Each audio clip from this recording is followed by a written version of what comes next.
$100 billion futuristic eco-city rising from the ocean itself.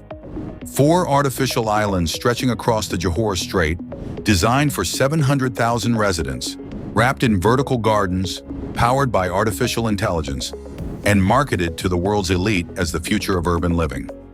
Forest City, Malaysia's most audacious megaproject, promised to redefine what a modern city could be.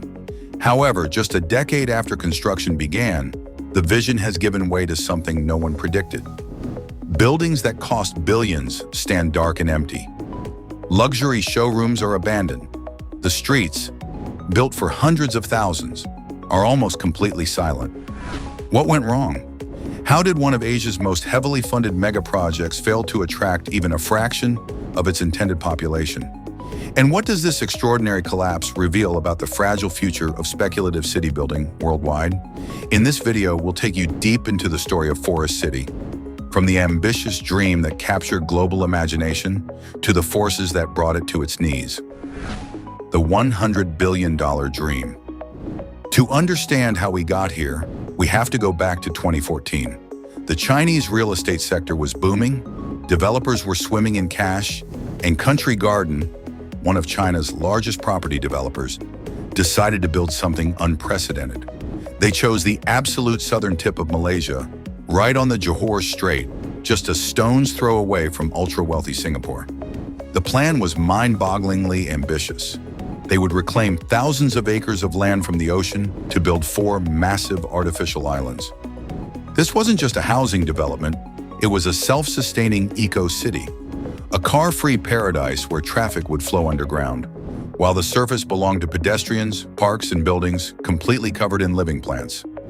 It was designed to attract wealthy buyers looking for a second home, a luxury lifestyle, or a golden passport. The target audience and the fatal flaw. From day one, Forest City had a specific target audience: upper middle-class Chinese citizens. The apartments were priced far out of reach for average Malaysians, but they were a bargain compared to the sky-high real estate prices in Beijing, Shanghai, or neighboring Singapore. For many Chinese buyers, it felt like an incredible investment opportunity. They could own a piece of luxury tropical real estate, gain easy access to Singapore, and secure an international asset. Country Garden flew in thousands of prospective buyers from China on all expenses-paid tours. Sales models were spectacular. The marketing was relentless, and early sales numbers looked promising. Thousands of units were sold right off the plan. It looked like the gamble was going to pay off, but the entire project was built on a fragile foundation of geopolitical assumptions, and it didn't take long for that foundation to crack. But here is where the story takes a turn that almost no one inside Country Garden's boardrooms anticipated. Because the force that would ultimately unravel this $100 billion vision didn't come from the market, or the engineers, or the environment. It came from the governments on either side of the Johor Strait, simultaneously. The deepening financial abyss. As the years rolled on, the financial structural integrity of the entire project began to fracture. Country Garden, the driving force behind this $100 billion dream, found itself caught in a massive domestic real estate meltdown inside China. By the early 2020s, the developer was suffocating under billions of dollars of debt, defaulting on international bonds, and scrambling just to stay afloat. With the parent company fighting for survival at home, funding for Forest City dried up. Construction on the remaining 3 islands ground to a screeching halt. Plans for luxury golf courses, high-end theme parks, and sprawling commercial districts were frozen in time. The grand vision was abruptly truncated, leaving only a fraction of the promised mega-city actually built. What was supposed to be a completed urban paradise became a permanent construction site, trapped in an endless limbo. The geopolitical collapse. The first major blow came from inside China itself. In 2017, the Chinese government clamped down heavily on capital flight. They introduced strict currency controls, limiting how much money Chinese citizens could move out of the country annually to $50,000. Suddenly, buyers who had signed up for luxury apartments in Forest City couldn't legally move their money across the border to make their mortgage payments. Sales slowed to a crawl almost overnight.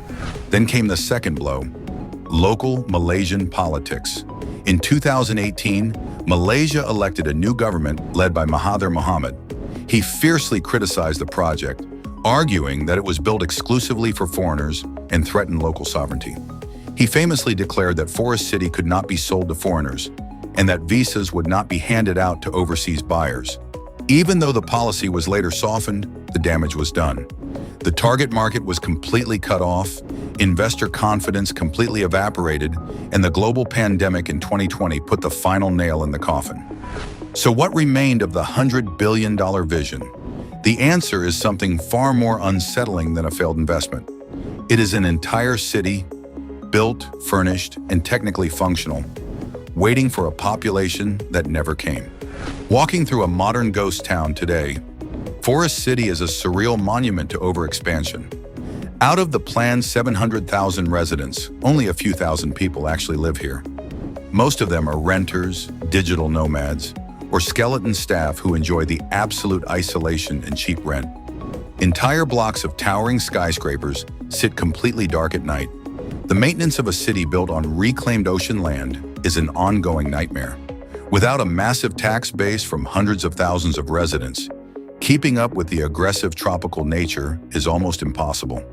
Vines are choking the walls, rust is eating away at the luxury fixtures, and the sea is slowly trying to reclaim what was taken from it. The vibrant, bustling metropolis promised in the brochures has been reduced to a quiet, unsettling playground for urban explorers.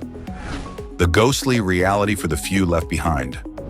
For the tiny handful of residents who do call this place home, life is deeply uncanny. There are no bustling grocery stores, no lively community centers, and no neighborhood noise. Walking through the cavernous marble lobbies of these luxury towers feels like stepping into a place of profound and unsettling emptiness.